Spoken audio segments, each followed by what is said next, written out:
a Celestial player, you don't have to worry about that because you can just drop your collector arrays on top. But it should be pointed out that this map is massive and has a ton of attack paths. You can see there are like 4 right like at the start, and as you expand more on the map, this is a map that is very hard to track down where your opponent is. Also, early accessible, we can see right here, there are resource towers on these creep camps. We saw, I think we saw some Luminite ones taken earlier, but some maps have Therium resource towers. That's actually super broken, right? Any way you can effectively get a tech resource without having to mine that tech resource is a massive deal. It really allows you to do some interesting builds. So we see Albino going for that just as quick as possible. He's on 1 base for the time being. And this feels like a 1 base hedgehog build where he's going to go and he's going to try to get a bunch of hedgehogs, get to tier 2.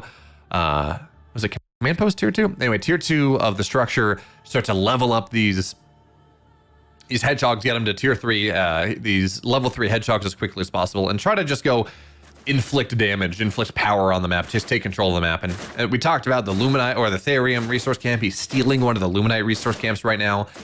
And man, Lancers with their splash damage, that they changed the way this worked like 2 patches ago. On a lot of these early game camps, these Lancers are so good at taking them down because they just have the splash damage, so they can go take down 3 of the spiders at a time and then take down the next 2. And it's just really nice to go and really get and clear these camps incredibly quickly. And that is one of the strengths, by the way, of Vanguards in the early game.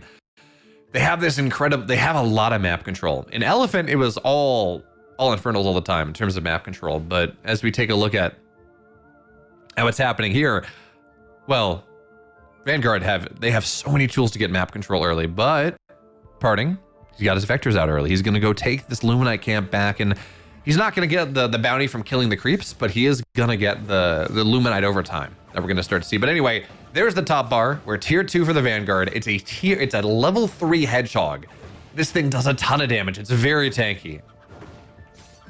It does a ton of damage. It's very tanky. So it does a really nice job of allowing you to just really lean into your opponent. So that's Albino's idea. He's going to have these hedgehogs. He's going to try to knock down some of the vectors as early as possible, but it's 3-on-1 and great shield there. So again, when we talk about tier 2, the other thing that you have access to every 80 seconds for a lot of energy, Albino can drop a shield on top of his units. It has 1,000 HP of a shield, so effectively it's invulnerable in the early game. And if Parting decides to go dive on top of a unit, that allows him to go keep that alive and make things happen a little bit better. So yeah, we saw Lancer go down, sure, but the hedgehogs stay alive. And again, these tier 3 hedgehogs are actually so important.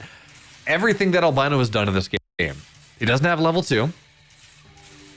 Obviously not. He doesn't have a second base. He's on 1 base, but he's making up for that by taking 2 Therium camps, by taking a 1 Luminite camp. And that's allowing him to have a little bit more money than he would otherwise have on a 1 base setup, but he does have to get something done with this. He's very committed into this setup. Parting's got 2 collector arrays. He's going to have a 3rd very quickly. He can go. And the economy is going to start to go like gangbusters. And I mean, the vector count's getting pretty high too. And also, by the way, we talked about all of these resource camps. Well, hedgehogs are going to get on top of a lot of these vectors right now, and we can see just how powerful they are with that upgrade. So Parting blinks away. These vectors will take more damage for like the next 15 seconds until eventually they won't be able to blink their way back. That does have a timer on it. You can't you're not stuck there, which is nice. But anyway, they're going to blink forward. Obviously, they don't want to re-engage against these hedgehogs that fire 4 shots that fire these big 4-shot volleys that do a ton of damage. And again, don't die all that quickly. So Albino has been able to go and secure that resource camp once again, has been able to go and start to take his natural on the double Luminite setup. And he's got all these hedgehogs that are really powerful. So in the context of this series, Albino has been able to develop something that is actually pretty good for him. It's not perfect. And, Parting still has most of what he wants, but it is a start, right? It is this setup where he has units that can deal with the vectors, especially as he just keeps spending his energy. Notice, by the way, Albino's energy just keeps going down every time he hits, I think it's like 25 energy that gives him that heavy XP buff. And that's allowing him to go and again, make these hedgehogs tremendously powerful units.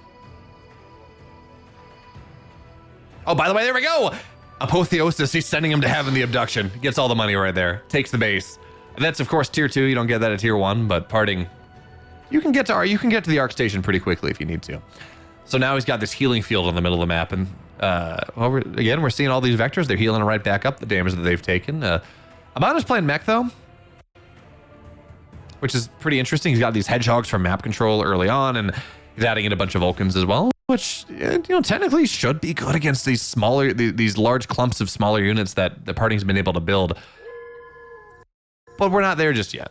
Albino hasn't reached critical mass where he wants to fight this army. And notice what he's doing with the scout, by the way, just keeping that in his army, giving him the power that he needs now, tarting down some of these vectors, but the Vulcans, parting's just staying away from him. He understands that if the Vulcans, they spin up, it's a problem.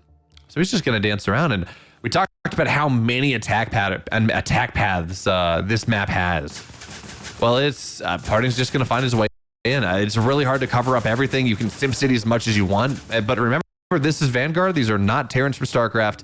You don't have sensor towers.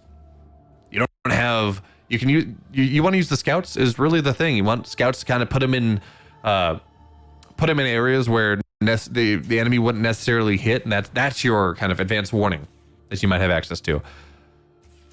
This vector count's getting pretty scary. As much as we talk about Albino kind of getting what he wants, Parting has built the supply lead. His economy is still really good. And again, we can't see how many collection arrays he has necessarily, but they're getting there.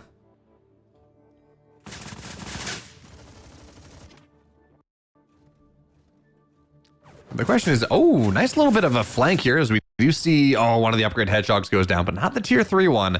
Now trying to get